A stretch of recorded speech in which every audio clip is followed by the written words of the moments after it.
In this video, I'll be sharing the 3 biggest misconceptions about pleasure. Hi, I'm Caress from Mindful Passions, and I help neurodiverse people in the GSRD community achieve their wellness and relationship goals. You may have been told growing up that pleasure is selfish or self-indulgent, bad, somehow wrong. A lot of us grew up with this idea. Let's take a look at what pleasure means.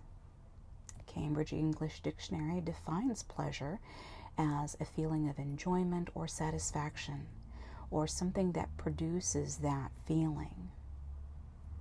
So this definition tells us right away that pleasure is an emotion, pleasure's a feeling.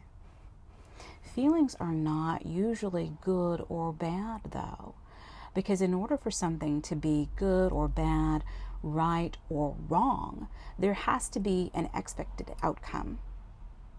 And I generally don't have an expected outcome for a feeling, nor do most people. It's just not a thing. Okay. Another reason that you may have been told that pleasure is not something to be pursued is because of the idea of the hedonic treadmill, and that staying on that hedonic treadmill over time will reduce the amount of happiness that you're experiencing in your life. Okay. Basically, the idea here is that pursuing pleasure isn't going to lead you to greater happiness. All right, so we've got another concept coming in here. This concept of hedonism. Hedonism is the school of thought from which this concept of the hedonic treadmill has been created. But what's hedonism? It's a school of philosophical thought. So it goes back millennia. And it can basically be summed up by saying that hedonists have the worldview that pleasure and a lack of pain is all that you need for a happy life, that it's all that there is. It is an interesting philosophy, but it's not one that's held up in practice. And psychological research is also showing that hedonic happiness is only part of the happiness equation or formula. So pursuing pleasure alone, we've seen through both practice and study, doesn't lead to happiness and well-being, but it is still part of the formula. So we should not completely discard the idea that pleasure has value. Pleasure also has a practical purpose.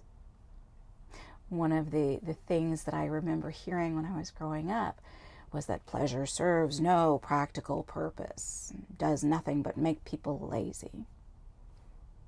It's an interesting thought and not one that I follow, because pleasure is one half of your happiness formula. The other half is meaning, and we can talk about that another time.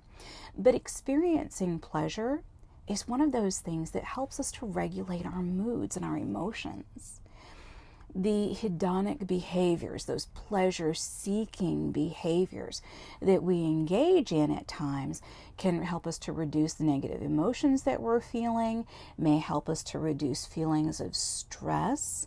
We'll talk about stress more in another episode because there's different kinds, but we're talking primarily here about distress, stress that's not helpful for you, and also can help temporarily lift your mood out of some of the symptoms of depression. So when you're feeling sad or stressed and you just don't have the energy to do one of the more involved things that could make you feel happier, then engaging in a hedonic treat, a pleasure-seeking treat of some kind, can boost your mood and require a little bit of effort. Just a little bit, not a lot. Yeah. The other big taboo around pleasure and why pleasure was not something that should be prioritized in life is this idea that all pleasure is sexual. Our culture's done a great job of conflating pleasure with sex. We even use the word pleasure as a verb to mean creating a sexual gratification for someone. But in the definition of pleasure that we talked about earlier, pleasure's a feeling, not really a verb. It's kind of a misuse that's accepted. But pleasure's a feeling. And we humans feel things with our senses. So that makes pleasure essentially a sensual act. But pleasure's available to you through all of your senses, not just touch. Think about things like the enjoyment and satisfaction that you get when you hear music by your favorite musician, or when you read something written by your favorite author, or watching a film made by your favorite director.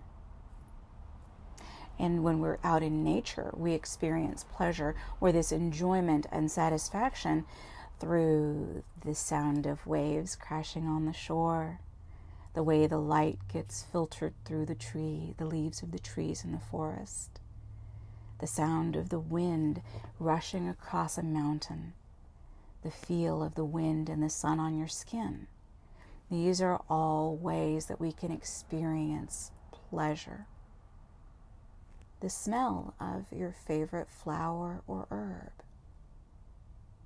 And not one of these things that I've mentioned has anything to do specifically with sex, does it? So that's that third misconception out the window. So pleasure, just to sum it all up, pleasure is neither good nor bad, right nor wrong. It serves a very practical purpose as half of your happiness formula. And pleasure is accessible to you through every single one of your senses, not just your sense of touch. I'm a big believer that pleasure is one of the key elements in our overall well-being and happiness. What do you believe about pleasure? Let me know in the comments below. And if you've liked the content of this video, hit like and subscribe and hit the bell to get notified when next week's video comes out. Thanks.